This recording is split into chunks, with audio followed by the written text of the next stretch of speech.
we'll keep moving here.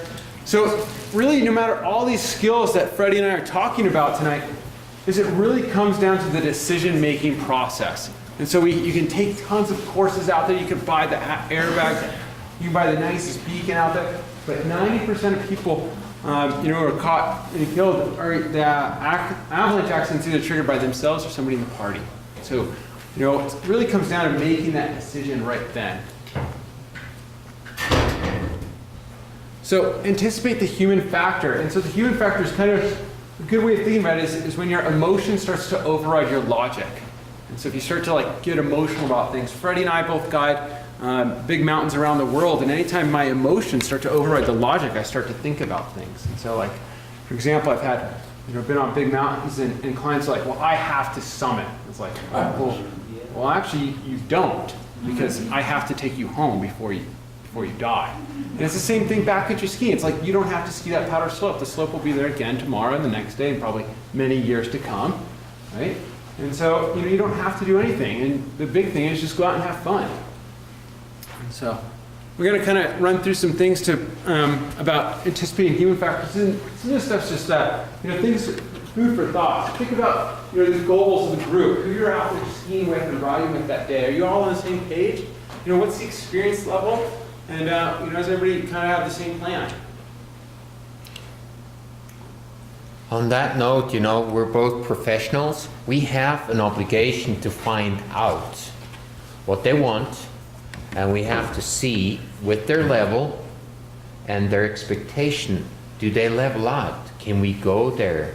So we find all this stuff out. We test them, we go out with them before we do a big day. And I recommend to do the same. Find out abilities of your friends who are going out, how long they've been doing that. That's really important. So you have an idea who you're going with, because they're going to be your partner, your rescue partner too. If something goes wrong, you've got to rely on those people, so you better find out. And we can't rely on people, so we have to be very careful to not get into that scenario. We can't afford to have that situation. So, like Freddie was asking, what are the team strengths and weaknesses? People have been practicing with their beacon, or they, red flag, they still have the tape on, tag on things like, because they don't want to ski with that person or ride with that person out there, right? And anticipate, make sure you can communicate. A big part of this human factor and finally making that decision is communication out there. And so, one thing I've been doing lately, and this is kind of driving my backcountry ski partners crazy, is we'll get to the top of the slope, and some of my male friends are like, yeah, we're gonna ski that, and I go, well, why should we ski right there? And it's been this study, and we're trying to figure out if you ask a certain question, what happens? And I've been finding out if you ask why should we ski or ride that slope, people tend to go, well, I don't know. And then I was going out with a bunch of girls, and they go, well, we're going to ski and ride that slope because of this reason, that reason, and that reason, and that one center said this, and they had a good systematic reason to it. So it's kind of funny. But you guys ask questions, promote conversation between people. The more you communicate, the safer you're going to make a decision out of it. Okay? And what are people's risk acceptance level? When you're out there skiing or riding, are you willing to take the risk to get caught in an avalanche? People have different risk acceptance levels out there these days. So. Risk comes also with experience. If you know what can happen, if you had experiences and survived them, you have a different level of acceptance to risks. That makes a big difference. If you don't know what can happen, who cares, right? Let's go. So, and then ask yourself, is the objective that you're going to go do, whether it's snowmobiling, acceptable for everybody today? Because maybe somebody just bought a brand new sled and they don't know how to use it. Right? Or maybe they don't know how to high mark, and now they're going to roll their sled down the slope. Right? So make sure what you're doing is appropriate not just for you, but everybody around you. So the key how that comes out is just by communicating. So here's some kind of heuristic traps that kind of fall out there. Freddie and I will just kind of bounce these off with our experiences, but familiarity is a big one. So maybe you've been out to that slope a bunch and you've never seen it slide, right? And so that's a big one out there. And so, kind of be aware of that if you've gone out to one area a bunch. You might end up having this kind of notion that it never slides, but under certain conditions that can happen. I have a funny story to that. Charlie Sturge is, probably all know him. He went for a ski tour. He comes up to the peak. There's two guys coming up, and he's asking them, friendly guy, where are you guys going? Oh, we're going to ski this slope. Well, you sure? Oh yeah, we skied that yesterday. It was awesome. So off they go. Guess what? It goes. They weren't thinking about it. It was good yesterday. How can it be bad today? That's kind of what it is. If you're in that area a lot, you know, you have your own little place where you go, you get a little too confident, a little too familiar with it, and that's where it can happen. So you got to be really careful that it's also experience. Experience can be a problem too, right? Because you're getting overconfident. You know, we can run through these, and a lot of this stuff's online, but the one I want to talk about a little bit is scarcity. And like today, you know, maybe that avalanche that was triggered out by Dutch's draw, we don't know. But scarcity is one that takes place here in a lock and Wasatch. We're all like, oh man, it could be the last powder day ever in the Wasatch. Well, it's probably not true. It'll probably snow again, you know, at some point, maybe not this year, maybe the year after, right? But you got to remember that it's going to snow again, and you don't feel that rush to go out and ski it right away. Let it sit for a little bit, get some experience. And the expert halo, you know, like Freddie said, maybe you've got, you've been out to that area so much that now you kind of you think that you know it better than you don't. So, you know, take a course, you guys, and learn a lot about this stuff. There's a lot of information online. But kind of what really kind of helps make this all work is teamwork and communication. So working together with your group out there to make safe decisions. Yeah. Acceptance. That's a good one, you know.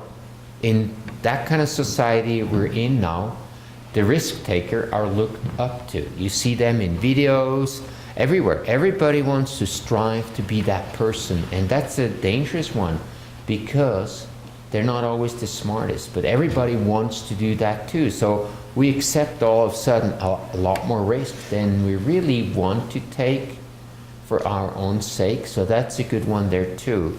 And going a little bit in detail, the thing is, Jonathan was saying, you know, we have a few more slides. This is the most complex of everything, that decision making. We humans, we're really difficult people out there. We're not subjective in that. There's a lot of emotions going with it. We know and then we still go. Some don't know and go.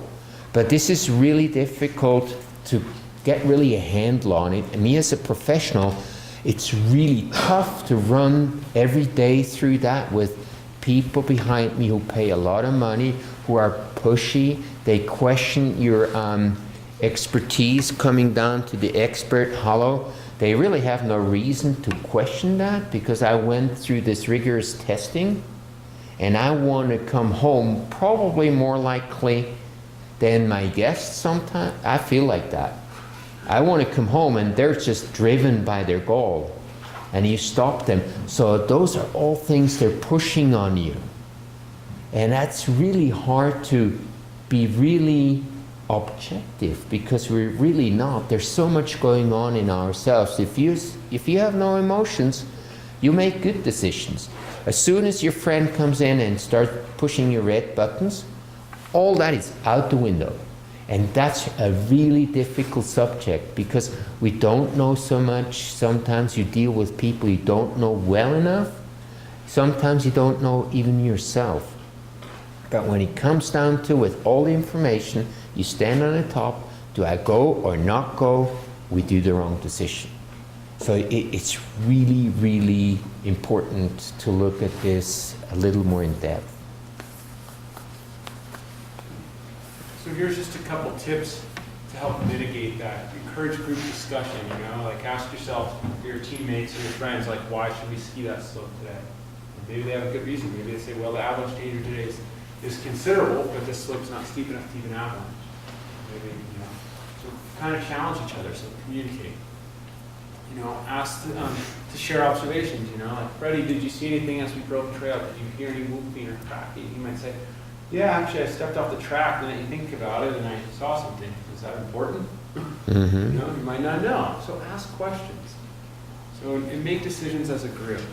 So even when I'm out guiding, I try and install like a group decision in the people. That way everybody has a part of the outcome for the day. It's not just one person. Remember, everybody has the power to beat up. So if people you're out skiing in the backcountry, you're snowmobiling or snowshoeing with, if they don't believe in this, those are the people that you should be out there with. So you gotta remember, we all have a voice.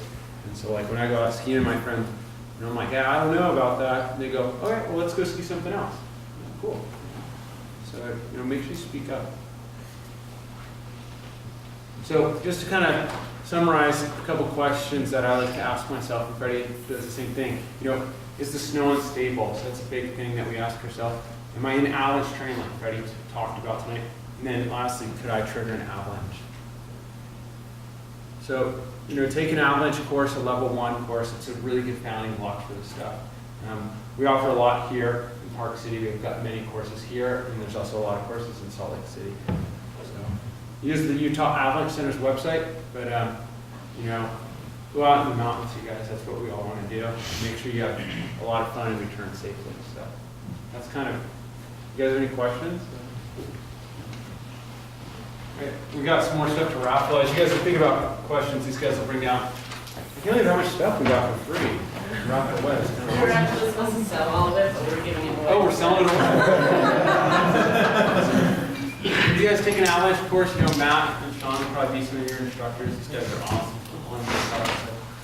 And you guys, once again, we've got to thank our sponsorships, especially Jan's and White Pine Touring and Black Diamond and all these companies, especially the companies that donate all this stuff. So thanks a lot, guys.